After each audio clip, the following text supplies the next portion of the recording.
Muy buenas amigos y amigas, ¿qué tal estamos y todo eso? Bueno, espero que bien. Pues nada, ya está aquí el esperadísimo segundo vídeo sobre el modelo mental de depende de mí o no depende de mí.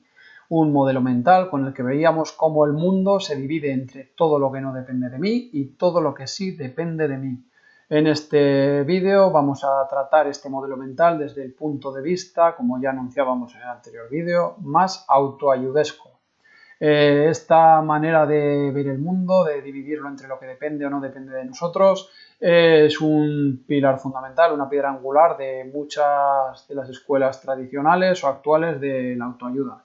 Nos podemos remontar a los estoicos, donde Epicteto ya puso este modelo, esta dicotomía de control en la base de sus enseñanzas. Así, en palabras de Epicteto, en su libro Enquiridión, todas las cosas que existen en la naturaleza dependen de nosotros o no dependen de nosotros. De nosotros dependen nuestras opiniones, nuestros movimientos, nuestros deseos, nuestras inclinaciones o nuestras aversiones. En una palabra, todas nuestras acciones. Las cosas que no dependen de nosotros son el cuerpo, los bienes, la reputación o las dignidades. En una palabra, todo lo que no es nuestra propia acción.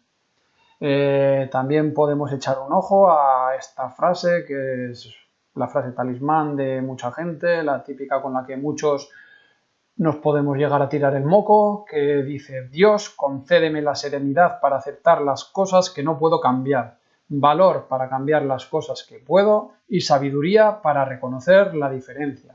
La famosa oración de la serenidad, una pedazo de frase con un pedazo de significado e implicaciones. Se le suele atribuir a Reinhold Niebuhr, pero bueno, he encontrado, trasteando un poco para asegurarme, un documento de Alcohólicos Anónimos en los que hace una especie de estudio histórico y realmente la conclusión es que no se sabe muy bien de quién viene y que podríamos estar hablando de una especie de plegaria más vieja que la tos. También vamos a otro clásico que sale frecuentemente una y otra vez, cada vez que se habla de libros de fuentes de autoayuda. El libro de Stephen Covey, Los 7 hábitos de la gente altamente efectiva. Bueno, yo reconozco que empecé a leer el libro y no pude pasar del 30%, se me hacía muy pesado, reconozco que tiene sentido lo que ponía y así, pero por lo que sea a mí no me gustaba. Pero bueno, Stephen Covey adoptó la terminología o hizo famosa por lo menos la terminología de círculo de influencia y círculo de preocupación. Así, por ejemplo, para Stephen Covey, una persona proactiva trabaja dentro de su círculo de influencia, cosas que sí dependen de él y que le hacen pues, sentirse mejor y funcionar mejor en la vida. En cambio, una persona reactiva pasa más tiempo en su círculo de preocupación, entregando su energía a las cosas que no dependen de él y, por tanto, disminuyendo así su círculo de influencia. Si nos ocupamos de las cosas que dependen de nosotros, ampliaríamos ese círculo de influencia en el que tenemos impacto, en el que nos sentimos bien. Si le damos el poder a las cosas que no dependen de nosotros, estaríamos haciendo lo contrario. Todo lo que nos preocupa, que no depende de nosotros, acabaría haciendo más y más pequeño nuestro círculo de influencia y haciéndonos sentir peor y vivir, por tanto, de una manera más disfuncional. La verdad que es un muy buen modelo mental para visualizar o poner en perspectiva varias cosas en esto del desarrollo personal, la autoayuda y todo eso.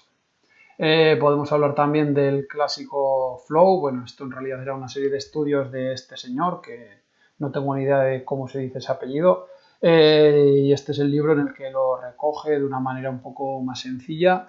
Y este tal Mihaly no sé qué dice que las personas que aprenden a controlar la experiencia interior podrán determinar la calidad de sus vidas, que es lo más cerca que cualquiera de nosotros puede llegar a estar de ser feliz. Bueno, ahí vemos en la portada, bueno, lo he tapado un poco con el tejadillo ese, el propio Daniel Kahneman habla maravillas de este Mihaly, no estamos hablando de un vende jarabes cualquiera. Ha pasado mucho tiempo, bueno, no sé si está muerto o no, estudiando la felicidad y qué hace a la gente entrar en ese estado de flow en el que parece que el tiempo se detiene o pasa a toda velocidad. Y nuevamente, pues la experiencia interior, ese estar en el ahora, pues depende de nosotros, ¿no? Conectar con lo que nos está pasando es importante. Por tanto, otra manera de verlo, otro clásico que refuerza la importancia de este modelo mental. Aquí tenemos una foto, ya no estoy acostumbrado a leer en papel, pero de mi libro el famoso libro El hombre en busca de sentido de Viktor Frank o Viktor Frankl o como se diga, y que dice que al hombre se le puede arrebatar todo salvo una cosa, la última de las libertades humanas, la elección de la actitud personal ante un conjunto de circunstancias para decidir su propio camino. Bueno, esto casi que lo podría decir cualquiera que esté un poco acostumbrado a leer todo esto, pero en este caso el autor, ya sabemos, bueno, el que no lo sepa, tiene una autoridad especial. Pasó unos años en un campo de concentración, vio cómo experiencias donde al ser humano la vida le había llevado al límite, todo eso que no dependía de él, o sea, no podía ser peor, les quitaba la salud, mal alimentados, muertos de frío sin parar de trabajar, explotados y aterrorizados por los nazis, por las SS, y aún así él confirma que incluso en esa situación en la que parece que es imposible llegar ya más allá, parece increíble que el ser humano de hecho pueda vivir en esas condiciones, incluso en esas circunstancias podemos elegir nuestra actitud ante las cosas. Bueno, lo dice un tío que sabe de lo que habla y que lo ha visto aplicado o que él mismo ha sido capaz de aplicarlo en las circunstancias peores imaginables. Bueno, pues nuevamente lo que depende de nosotros en última instancia, cuando todo lo demás falla, es elegir tu actitud personal. Darte cuenta de que tu manera de interpretar las cosas no significa que no te está dando una imagen objetiva de la realidad, no hay una realidad objetiva, todo es interpretable y lo que podemos trabajar es nuestras interpretaciones, nuestra manera de reaccionar, nuestra manera de relacionarnos con el mundo. Bueno, vaya chapa, ¿verdad? Bueno, pues al igual que comentábamos en el anterior vídeo, una vez que te pones a ver este modelo mental, parece de un perogrullo tal, parece tan evidente que parece mentira que seamos capaces de caer en la trampa, de ocuparnos de cosas que no dependen de nosotros, de intentar cambiar cosas que no dependen de nosotros, etcétera. Más increíble aún, sabiendo que tenemos más a mano que nunca las enseñanzas de Epicteto, de Séneca, de Stephen Covey, de Viktor Frankl, etcétera. Pero la realidad es que continuamente nos preocupamos de cosas que no dependen de nosotros y yo el primero, que esté haciendo este vídeo no quiere decir que sepa cómo no preocuparme. Pero bueno, a través de intentar entender las cosas, pues podemos intentar mejorarlas, o esa esperanza tengo yo. Entonces, una manera de entender cómo es posible que acabemos preocupándonos por estas cosas que no dependen de nosotros puede ser analizando nuestra relación con el mundo de los resultados. Séneca, otro estoico, nos dice que el hombre sabio se preocupa por la intención de sus acciones, no por sus resultados. Nuestra acción inicial está bajo nuestro control, pero la fortuna determina su final. La verdad que te paras a pensar y nuestra relación con los resultados no tiene demasiado sentido. Pensamos que si el plan es lo suficientemente bueno, que si la decisión es la adecuada, vamos a conseguir un determinado resultado. Y lo cierto es que cuanto más nos esmeremos, cuanto mejor sea el plan, mayores serán las probabilidades quizás de que conseguir un determinado resultado, pero en última instancia el resultado no depende de nosotros porque hay muchas otras circunstancias en juego. La vida es sumamente compleja, cada situación es multifactorial y podemos hacer lo mejor que podamos las cosas y aun y todo no conseguir el resultado que queramos. Entonces, en el momento en el que nos estamos preocupando por los resultados o dándoles demasiado peso, realmente nos estamos, aunque parezca mentira, preocupando por cosas que no dependen de nosotros y es una manera de pensar no demasiado funcional. Annie Duke, la autora de Thinking in Bets, una exjugadora de póker que habla sobre las decisiones y tiene unas reflexiones muy interesantes. El libro es realmente interesante. Se pregunta en el libro por qué somos tan malos separando suerte y habilidad. ¿Por qué nos sentimos tan incómodos sabiendo que los resultados pueden estar fuera de nuestro control? ¿Por qué creamos una conexión tan fuerte entre los resultados y la calidad de las decisiones que los preceden? Bueno, pues otra reflexión desde un punto de vista un poco diferente, pero en el momento en el que nos preocupamos por los resultados o determinamos la validez de nuestras decisiones o que sean buenas o malas por simplemente el resultado obtenido, pues puede llevarnos a muchos disgustos. Podemos perfectamente haber tomado una decisión muy razonable en un momento dado con la información que teníamos y obtener un mal resultado. Podemos acabar pensando que esa decisión no era la correcta cuando en ese momento realmente lo era. Pues eso, el resultado no depende de nosotros y sin embargo sí que depende de nosotros tomar la mejor decisión posible. Bueno, el ser humano ha evolucionado a lo largo de la historia, muchos ya lo sabréis, de hecho, en un entorno completamente distinto al nuestro. Muchos procesos adaptativos, muchos patrones de funcionamiento del cerebro tenían mucho sentido en ese entorno en el que éramos cazadores y recolectores, pero ahora se han vuelto en el contexto actual incluso en nuestra contra. No podemos cambiarlo, no podemos cambiar la manera en la que funciona nuestro cerebro, pero podemos intentar entenderlo para minimizar un poco los efectos de estas maneras de funcionar no demasiado funcionales, valga la redundancia. Una de las cosas que hace nuestro cerebro es tolerar muy mal la incertidumbre. El cerebro quiere tener la ilusión de control, quiere sentir que entiende las cosas. Una de las maneras que tiene es buscando causalidad y además, para colmo, muchas veces busca la causalidad dentro de ese sesgo de confirmación, que busca causalidad cuando nos interesa algo y cree que no hay causalidad cuando no nos interesa. Bueno, esto es un lío, daría para mucho, pero sigamos con el tema. Imagina que un caso muy raro, ya que hay una variedad de sexualidades ahora mismo muy grande, un catálogo un poco raro que no controlo, pues para no ofender a ningún colectivo, ponemos un caso sumamente marciano. Imagina que una paloma todos los días le lleva un ramo de flores a una iguana de la que está enamorada.